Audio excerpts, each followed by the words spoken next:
तीन किसान बिल लाना और करीब 1 साल बाद तीनों बिलों को रद्द कर देना। इस बिल के खिलाफ विरोध करते 650 से अधिक किसानों का अपना जान गंवा देना, यह एक विडंबना ही तो है। नमस्कार, मेरा नाम है पुष्पा, न्यूज़िस्तान में आप सभी का स्वागत है। आइए आज हम लोग इस विषय पर चर्चा करते हैं और जानते हैं कि क्यों भारत सरकार ने करीब 1 साल बाद इन बिलों को वापस लेने की बात कही है। सबसे पहले ये जानना जरूरी है कि ये 3 फार्म लॉज क्या था, या तो यूं बोले कि ये 3 फार्म लॉज आखिर है क्या जिसका पूरा देश का किसान विरोध कर रही है। पहला एक्ट यानी कि farmers produce trade and commerce promotion and facilitation act 2020। इस एक्ट का मतलब है कि कोई भी किसान भारत के किसी भी कोने में अपने फसल को इंस्टीट्यूशनल बायर्स को सहमत कीमतों पर बेच सकता है। दूसरा यानी कि farmers empowerment and protection agreement on price assurance and farm services act 2020। इसका मतलब यह है कि किसानों को कृषि फर्म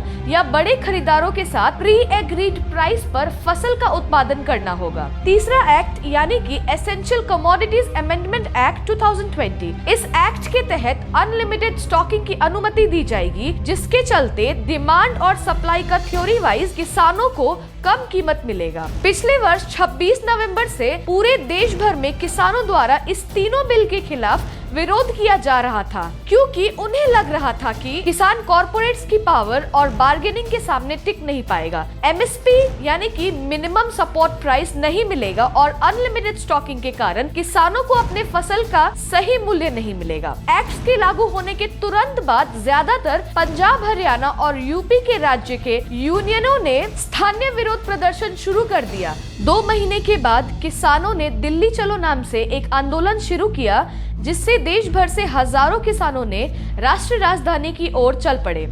किसानों को दिल्ली में प्रवेश से रोकने के लिए पुलिस और कानून ने वाटर कैनन और आंसू गैस का इस्तेमाल किया और इस घटना के संदर्भ में 26 नवंबर को एक राष्ट्रव्यापी आम हड़ताल, जिसमें कथित तौर पर लगभग 25 करोड़ लोग शामिल थे, किसानों के समर्थन में। इस 14 महीने के आंदोलन में 650 से अधिक किसानों ने अपनी जान गंवा दी। जैसा कि हम सबको पता है कि 19 नवंबर 2021 को सुबह 9 बजे पीएम मोदी ने अचानक राष्ट्र के नाम संबोधन करके सबको चौंका के 3 कृषि कानूनों को वापस लेने की घोषणा की। आखिर 1 साल से केंद्र सरकार अड़े रहने के बाद अब बिल को खारिज करने की बात क्यों कह रहा है? तो आइए इस मुद्दे का हम एक एनालिसिस करते हैं। सबसे पहली बात, पंजाब, उत्तर प्रदेश, मणिपुर, उत्तराखंड और गोवा में मार्च 2022 से विधानसभा इलेक्शन होने वाले हैं और हो सकता है कि इस बिल का बुरा असर डायरेक्टली इलेक्शन पे पड़ेगा, जो कि वेस्ट बंगाल विधानसभा और बाईपोल में हार के बाद एक बड़ा झटका हो सकता है। दूसरा, बीजेपी शिरोमणि अकाली दल का 23 साल का पुराना अलायंस इसके चलते टूट गया, जिसके बाद एक तरफ से बीजेपी ने ऐलान किया कि वो अपने बलबूते पर पंजाब के सारे 117 सीट्स पर कॉन्टेस्ट करेगी। वहीं पर पंजाब के farmer CM captain Amarinder Singh ने, जिन्होंने हाल ही में कांग्रेस छोड़कर अपनी नई पार्टी पंजाब लोग कांग्रेस बनाया, उन्होंने अपना इंटरेस्ट जाहिर करते हुए बोला कि अगर बीजेपी किसान बिल को वापस ले लेता है तो बीजेपी के साथ आने वाले इलेक्शन में जॉइंटली लड़ सकता है। तो क्या बीजेपी को लग रहा है कि अगर वो डटे रहे तो फार्म बिल को लेकर पंजाब में आने वाले विधानसभा चुनाव में बीजेपी को एक बड़ा झटका मिलेगा? तो क्या यह कारण है कि बीजेपी बाध्य हो गया इस बिल को वापस लेने के लिए? अगर हम उत्तर प्रदेश की तरफ गौर करते हैं तो बीजेपी यूपी में सत्ते में होने के बावजूद भी हालत एक के बाद एक बिगड़ती जा रही है। किसान आंदोलन के दौरान कई सारे ऐसे इंसिडेंट्स हुए हैं, जैसे लखीमपुर में कुचलकर किसानों की हत्या कर देना, हथरास रेप केस, सांप्रदायिक दंगे जैसे घटना बीजेपी की इमेज को खराब कर रहा है। वहीं पर अगर हम बात करते हैं गोवा की, तो गोवा में हाल ही में अलग अलग पार्टी द्वारा विधानसभा चुनाव को लेकर प्रचार चालू कर दिया गया, जहां टीएमसी बहुत कॉन्फिडेंट दिख रही थी और बीजेपी का ऐसा आचरण आगामी इलेक्शन में बीजेपी को भारी पड़ सकता है। जैसे ही प्रधानमंत्री नरेंद्र मोदी ने इन 3 फार्म लॉज को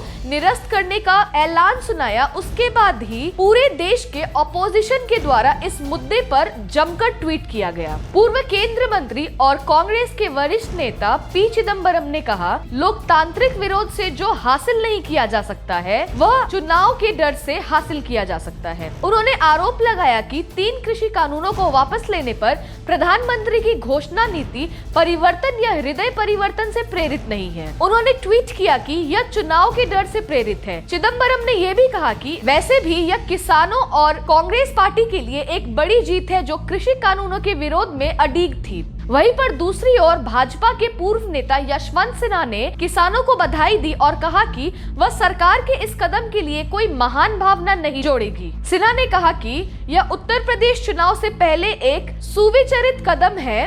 इस सरकार के लिए लोकतंत्र की शुरुआत और चुनाव के साथ समाप्त होता है। जम्मू और कश्मीर नेशनल कॉन्फ्रेंस पार्टी के नेता अमर अब्दुल्ला ने भी दावा किया कि वापसी एक चुनाव की रणनीति थी। उन्होंने ट्वीट किया कि जो कोई भी यह मानता है कि सरकार ने फार्म लॉस को उसके दिल की अच्छाई से निरस्त कर दिया है, वह पूरी तरीके से गलत है।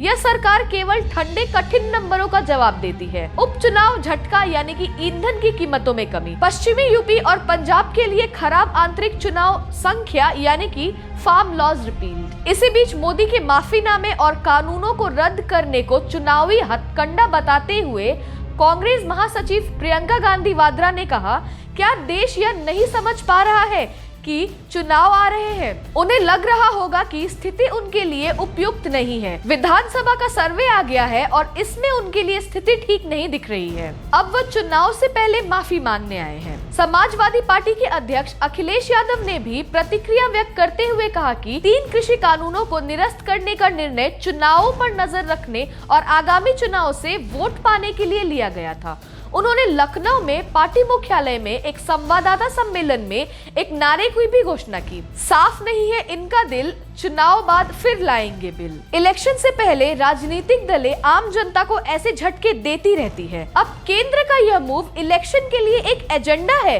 या सही में किसानों के हित में है, यह तो आने वाला समय ही बताएगा। ऐसे ही खबरों को लेकर मैं आपके समक्ष आती रहूंगी। तब तक के लिए बने रहिए और देखते रहिए न्यूज़िस्तान। हमारे वीडियो को लाइक करें, शेयर करें और हमें कमेंट के द्वारा जरूर बताइए कि आपका इस मामले पर क्या कहना है। धन्यवाद।